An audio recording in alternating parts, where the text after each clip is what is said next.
Hey guys, কেমন আছো? আশা করি ভালো আছো। আবারও নিয়ে চলে এলাম নতুন একটা ভিডিও। ভালো লাগলে লাইক কমেন্ট করবেন আর সব বন্ধুদের কাছে অতি অবশ্যই শেয়ার করে দেবেন। যাই হোক, দেখতেই পাচ্ছ এখানে আমি খাসির মাংস নিয়ে এসেছি 500 গ্রাম। এবার এই খাসির মাংস দিয়ে রান্না হবে বুটির ডাল। যাই হোক, মাংসটাকে আমি ভালো করে ধুয়ে নিয়েছি। এবার ধুয়ে নিয়ে হালকা একটু লবণ মাখিয়ে দুপুরের টাইমে রেখে দিয়েছিলাম ফ্রিজে। এবার আমি মাংসটাকে বের করে নিয়েছি। যাই হোক, যেখানে দেখতেই পাচ্ছি এখানে 100 গ্রাম ডাল আছে। এই ডালটা ভালো করে ধুয়ে নিতে হবে। তার আগে আমি ডালটাকে ভিজিয়ে রাখবো কিছুক্ষণের জন্য। ভালোভাবে ডালটাকে পুরো ভিজিয়ে রাখতে হবে। ভিজিয়ে রেখে আমি এখন জল দিয়ে দেবো ডালের ভিতরে। কিছুক্ষণ ভিজিয়ে রাখবো, যাতে অবশ্য তরকারির ভিতরে দেবো ডালটা একদম পুরো ঘ্যাট না হয়ে যায়। ডালটা অবশ্য অনেক বুটের ডাল ফুট খায় বেশি। যাই হোক, ডালটাকে আমি কিছুক্ষণের জন্য ভিজিয়ে রেখে দেবো। এবার রেখে আমি পরেক্ষণে এই ডালটা আমি আবার ধুয়ে নেব। 2-3 মিনিট আমি ভিজিয়ে রেখে দিচ্ছি ডালটা, যাতে ডালটা একটু ফুলে মোটা হয়ে যাবে। এবার ডালটাকে ভালো করে ধুতে হবে। ধুয়ে 3-4 ধোয়া দিয়ে ডালটাকে ভালো করে ধুয়ে নিতে হবে। নিয়ে তার আগে আমি মাংসটাকে ম্যারিনেট করে নেব। দেখতেই পাচ্ছ এখানে জিরের গুঁড়ো, লঙ্কার গুঁড়ো, তারপরে গোলমরিচের গুঁড়ো, লবণ, নুন, হলুদ, টমেটো, একটু সর্ষের তেল সব কিছু দিয়েছি এখানে। দিয়ে এটাকে আমি ভালো করে মেখে নেব। মাংসটা ভালো করে মেখে আমি কিছুক্ষণ 2 মিনিট অন্তত রেখে দেবো। অবশ্য খাসির মাংসতে মশলা মাখিয়ে কিছুক্ষণ রেখে দিলে মানে স্বাদ হয় খেতে, মশলাটাও ঢুকে যায় আর খেতেও ভালো লাগে। যাই হোক, এটা আমি পুরোটাই মেখে নেবো। মাংসটা ভালো করে মেখে নেবো। যেতেও দুপুরবেলার টাইমে আমি একটু হালকা হলুদ দিয়ে রেখে দিয়েছি, মানে কোনো রকমভাবে। এখন আমি ভালো করে এটা মেখে নেব। নিয়ে এটাকে আমি এক সাইড করে রেখে দেবো। যাই হোক, আমার ভালো করে মাখা হয়েও গেছে। একদম পুরো মুখে মাখতে হবে, যাতে মশলাটা পুরোটাই ঢুকে যায়। এবার এটা আমি পুরোটা মাখা হয়ে গেল। এবার আমি এক সাইডে রেখে দেবো কিছুক্ষণের জন্য। রেখে দিয়ে আমি যা সবজিগুলো কাটা সেগুলো আমি বাকিটা কেটে নেব। পুরোটাই মাখা হয়ে গেছে কত সুন্দরভাবে। আর সবসময় জন্য মেখে রেখে দেওয়ার জন্য, রেখে দিলে পরে মানে মাংসটা মানে বেশি ভালো লাগে আর কি। এবার পুরোটা মাখা হয়ে গেছে, আমি এক সাইডে এখন রেখে দিচ্ছি পাত্রটা। এবার দেখতেই পাচ্ছ মেখে রেখে দিয়েছি। এবার বাকি যে আমার ডালটা ছিল সেই ডালটাকে আমি এবার ধুয়ে নেব। 3-4 ধোয়া দিয়ে ডালটা ভালো করে ধুয়ে নিয়েছি। ডালে কোনো জল নেই, দেখতেই পাচ্ছ এই যে। এবার ওর মধ্যে জল থাকলে হবে না, অবশ্য মাংসের ভিতরে যখন কষাই করবো না হলে জলটা ছেড়ে দেবে, বেশি জল থাকলে হবে না। 3-4টে ধোয়া দিয়ে দিয়েছি ডালের ভিতরে। দিয়ে 100 গ্রাম ডাল আছে এখানে। 500 গ্রাম মাংসের ভিতরে 100 গ্রাম ডাল। এবার ডাল দিয়ে খাসির মাংস রেসিপি তৈরি হবে। আপনারা ঘরে বসে অতি অবশ্যই চেষ্টা করুন। অসাধারণ রেসিপি এটা, মানে খেতেও খুবই স্বাদ। যাই হোক, আমি আলু কেটে নিয়েছি এখানে, ডুমো ডুমো করে আলু কেটে নিয়েছি। 4-5টা আলু আছে না, এটা ভালো করে খোসা ফেলে ধুয়ে নিলাম। নিয়ে এবার আমি মিক্সচারে মশলাটা করে নিয়েছি। 3-4টে কাঁচা লঙ্কা দিয়েছি, অবশ্য লঙ্কাটা বেশি ফাটায়নি।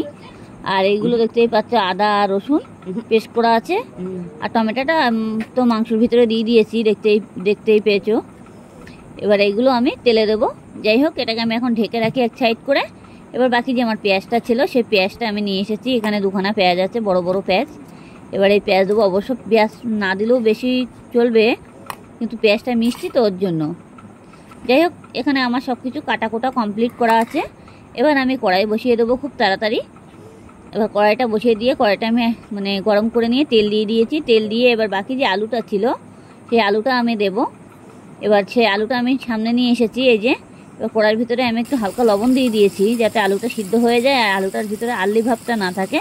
অনেক সময় আলুটা ভাজলে পরে মিষ্টি থাকে তো আলুটা অতিরিক্ত, লবণ দিলে পরে আলুর ভিতরে তেলের ভিতরে, তাহলে আলুটা আর মানে মিষ্টি লাগে না।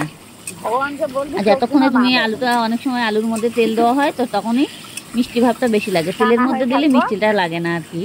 আমার আলুটা ভালো করে লাল লাল করে ভেজে নিতে হবে। দেখতেই পাচ্ছ আমার আলুটা অনেকটা ভাজা ভাজা হয়েও গেছে। অবশ্য বেশি ভাজবো না, বেশি ভাজলে পরে মাংসের মধ্যে দিলে আলুটা আর তখন গোটা থাকবে না, সব ভেঙে যাবে আর কি। যাই হোক, আমার আলুটা পুরোপুরি ভাজা হয়ে গেছে। এবার আমি আলুটাকে এবার একটু নামিয়ে নেব। এরকম লাল লাল হয়ে গেছে, আলুটা নামিয়ে নিয়েছি। নিয়ে এবার আমার যে পেঁয়াজটা আর বাটাটা ছিল সেটা আমি তেলের ওপর দিয়ে দিয়েছি। এবার দিয়ে এটাকে আমি ভালো করে নাড়াচাড়া দেবো, দিয়ে ভালো করে ভাজতে হবে। এটা ভালো করে ভাজা ভাজা করে এটা পুড়ে না যায়। যদি মনে করবে যে পুড়ে যাচ্ছে, গ্যাসটাকে লো করে দেবে, দিয়ে ভাজবে। অবশ্যই এটা ভালো করে ভেজে নেওয়া হয়ে গেছে আমার। এবার আমার যে বাকি মাংসটা ছিল, সেই মাংসটা আমি এবার এই মশলার ভিতরে দিয়ে দেবো, ভালো করে দিয়ে দেবো। দিয়ে এটাকে আমি ভালো করে নাড়াচাড়া দেবো। এই যে মাংসটা দিয়ে দিয়েছি, এবার মাংসটা দিয়ে এটাকে আমি ভালো করে নাড়াচাড়া দিতে হবে, যাতে একদম পুরো মশলাটা মাংসের ভিতরে মাখা মাখা হয়ে যাবে। অবশ্য অনেক সময় মাংসটা ধুলে পরে কি হয় বলো তো, মাংসটা জল ঝরা দিলে তা হলেও মাংসটা অনেক সময় কষানোর পরে একটু জল জল ভাবটা উঠে যায়। যেটি হোক, এবার আমি মাংসটা ভালো করে কষাই করে নেবো। গ্যাসটাকে ফুল করে দিয়েছি। এবার অনেক সময় ফুল করে দিলে গ্যাসের তোলা মানে মাংসের তোলাটা ধরে যাওয়ার সম্ভাবনা থাকে। যখন দেখবে যে ধরে ধরে যাচ্ছে, মানে লেগে লেগে যাচ্ছে, তখন একটু হালকা কমিয়ে দেবে, তাহলে আর লাগবে না। যাই হোক, এটাকে আমি ভালো করে কষাই করে নেব। কষা কষা করে একদম পুরো ভাজা ভাজা হয়ে যাবে, টমেটোগুলোও ঘেটে যাবে মাংসের ভিতরে। যাই হোক, আমার মাংসটা পুরো ঘটা ঘটা হয়ে গেছে, একদম পুরো ভাজা ভাজা করা হয়ে গেল। এবার যে বাকি আমার ডালটা ছিল, সেটা আমি এখন দেবো। যেটি হোক, আর একটু মানে হব হব ভাব মনে হচ্ছে, যেটি হোক তার জন্য আমি এখন দিচ্ছি না। এবার যে ডালটা আমি সামনে নিয়ে এসেছি, ডালটা নিয়ে আসবো। এবার ডালটা এনে মাংসের ভিতরে দিয়ে দেবো। যেটি হোক, ডালটা অনেকটা ফুট খাবে। এই যে আমার ডালটা আছে, দেখতেই পাচ্ছ। এবার আমি এই ডালটা মাংসের ভিতরে দিয়ে দিয়েছি। এবার ডালটাকে ভালো করে নাড়াচাড়া দিতে হবে মাংসের সাথে, একটু নাড়াচাড়া দিয়ে নেড়ে চেড়ে ভালো করে একদম পুরো মাংসের সাথে মিক্স করে নিতে হবে।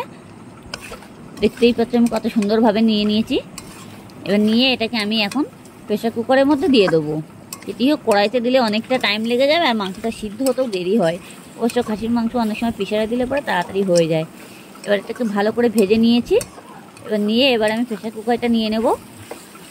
তাড়াতাড়ি করে প্রেসার কুকারটা নিয়ে আমি জলটা কড়ার ভিতরে অল্প করে গরম করতে বসিয়ে দিয়েছি, আর এই মাংসটা আমি প্রেসার কুকারের মধ্যে দিয়ে দিয়েছি। এই যে দেখতেই পাচ্ছি, প্রেসার কুকারের মধ্যে দিয়ে দিলাম। দিয়ে যে জলটা গরম করেছিলাম, সেই জলটা আমি আবারও প্রেসারের মধ্যে দিয়ে দিয়েছি। এবার যে বাকি আলুটা ছিল ভাজা আমার, সেই আলুটাও আমি দিয়ে দেবো প্রেসার কুকারের মধ্যে। যেটুকু দেওয়ার দিয়ে এবার প্রেসার কুকারের ঢাকনাটা পুরোপুরি আটকে দেবো। দিয়ে আমি এটাকে 2-3টে সিটি মারবো। এবার যেটি হোক, আমার সিটি মারা হয়ে গেছে। আমার অবশ্য তরকারিটা কড়ার মধ্যে আবারও ঢেলে নিয়েছি। এবার দেখতে পাচ্ছি তরকারিটা কালার কত সুন্দর চলে এসেছে। আর ডালগুলো কিন্তু একদম পুরো গলে যাবে না, যেটি হোক হয়ে যাবে ডালগুলো, কিন্তু আবার শক্তও থাকবে না। যার জন্য এবার আমি এটাই ভালো করে কড়াইতে দিয়ে কিছুক্ষণ ফুটিয়ে নেব। তরকারির কালারটাও চলে এসেছে, আর খেতেও খুবই ভালো লাগবে। আপনারা ঘরে বসে এই রেসিপিটা তৈরি করুন, খেতেও খুবই ভালো লাগবে। বুটির ডাল দিয়ে খাসির মাংস রেসিপি, অসাধারণ রেসিপি এটা। যাই হোক, আমার তরকারিটা হয়েও গেছে। আমি আর বেশি হালকা মানে বেশি ঝোল কমাবো না আর কি। যেটি হোক, অনেক সময় বসে যাবে, ডালটা দেওয়া আছে তো বসে বসে যাবে। যাই হোক, আমার তরকারিটা হয়ে গেছে, আমি গ্যাসটা বন্ধ করে দিয়েছি। ভালো লাগলে লাইক কমেন্ট করবেন, আর সব বন্ধুদের কাছে অতি অবশ্যই শেয়ার করে দেবেন।